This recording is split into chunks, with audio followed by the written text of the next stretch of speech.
Mais il y a sur Terre des endroits qui souffrent des destructions humaines depuis au moins un siècle.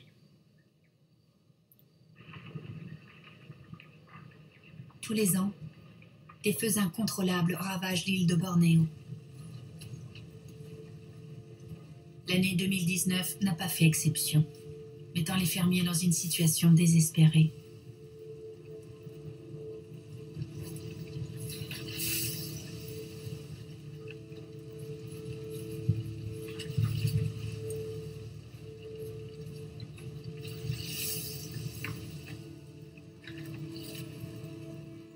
Le vent propage les flammes plus vite que nous. On ne peut pas courir. On a une pompe à eau, mais pas le temps de la mettre en route. On n'a plus d'eau.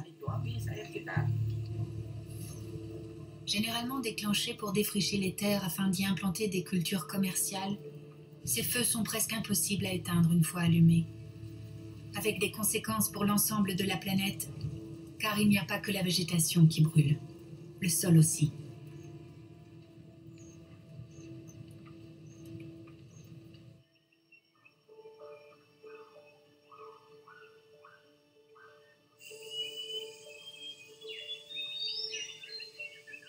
Voici à quoi devrait ressembler la forêt.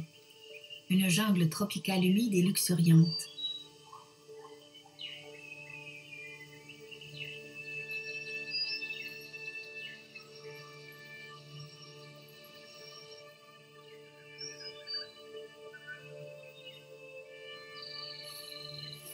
Tari Ono est un chercheur qui travaille pour le projet Katingan Mentaya en étudiant le sol sous ses arbres. Celui-ci revêt une importance considérable pour le climat. Il est constitué de tourbes.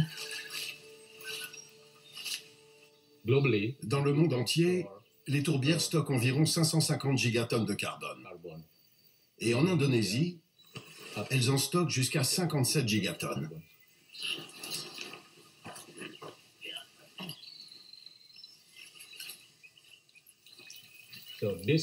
Ce sol est fait de végétaux décomposés. Il pourrait avoir jusqu'à 12 000 ans. Chaque millimètre représente 1 an d'accumulation de matière décomposée. La tourbe est un type de sol particulier qui ne se forme qu'en milieu humide.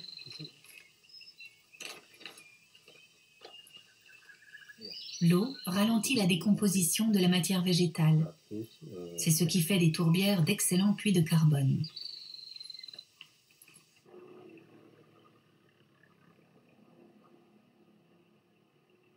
Mais ces forêts humides sont drainées par les canaux que l'industrie forestière a creusés pour le transport du bois.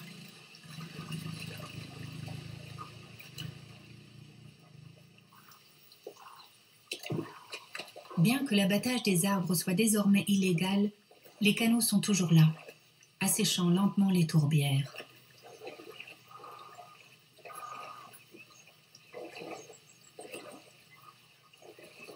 C'est pourquoi elles sont exposées au risque d'incendie.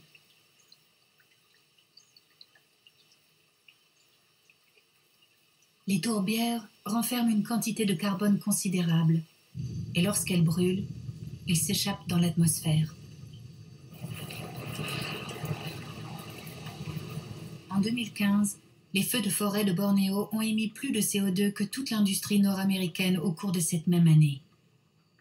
Détruire la nature contribue directement au changement climatique. Protéger ces forêts tourbeuses va aider à le ralentir.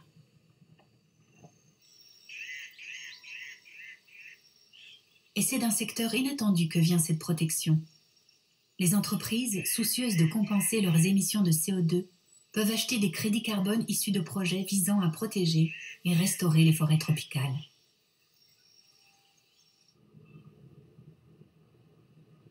Nous sommes les créateurs du projet Katingan Mentaya. Et c'est le plus grand programme forestier de compensation carbone dans le monde aujourd'hui.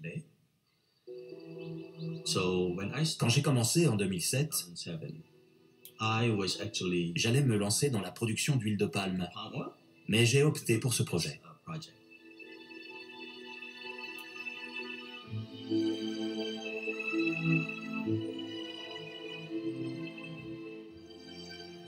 Et 12 ans plus tard, c'est le plus gros projet de ce genre au monde. C'est comme un conte de fées pour nous.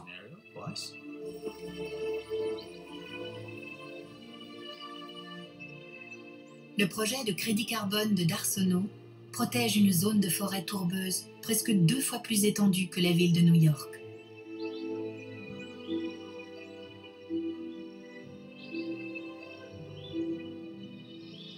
Pour compenser leur empreinte carbone, des entreprises du monde entier paient pour prendre soin de la nature.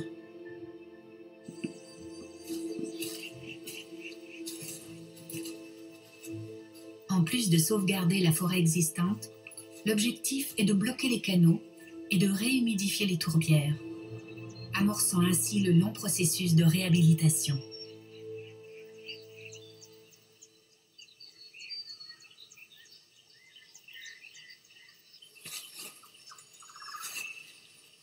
Les tourbières n'occupent que 3% des terres dans le monde, mais elles absorbent 2 fois plus de carbone que toutes les forêts de la planète, qui représente une superficie totale 10 fois supérieure.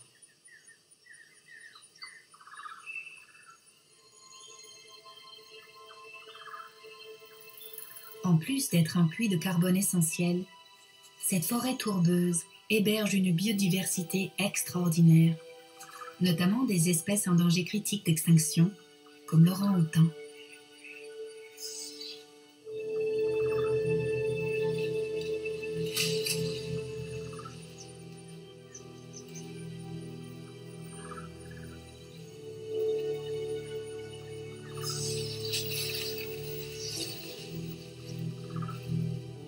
Pour que ces tourbières recommencent à capter de grandes quantités de carbone, d'immenses efforts de restauration sont nécessaires.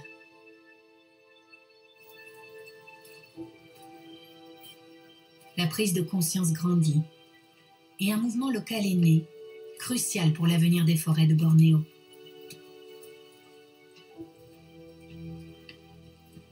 La première fois que j'ai vu un incendie, c'était il y a 23 ans. J'avais 5 ans. À l'époque, je ne me rendais pas compte que c'était quelque chose d'inacceptable. Je crois au pouvoir de la jeunesse. Je crois à la force des jeunes et de l'union pour stopper les feux et protéger ce qui reste des forêts au Kalimantan. C'est une urgence climatique!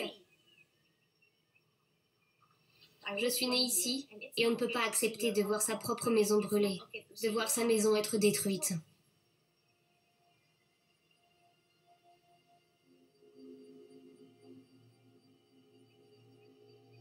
Emanuela Shinta travaille étroitement avec des organisations locales de jeunes pour promouvoir les droits des autochtones. Ensemble, ils entament le long travail de restauration de la forêt qu'ils ont perdue. Aux yeux d'Emanuela, les habitants du Kalimantan sont les gardiens de la forêt. Eux seuls peuvent la protéger. Aux infos, c'est toujours la même chose. Carbone, argent, dollars. C'est vraiment pénible et ça me bouleverse.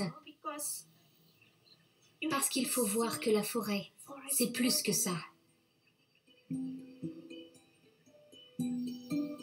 Trouver la force de continuer à travailler et changer les choses, c'est la seule façon de vivre. Nos écosystèmes naturels absorbent le carbone, mais pas seulement. Nous dépendons d'eux pour tout. Les sauvegarder est donc fondamental.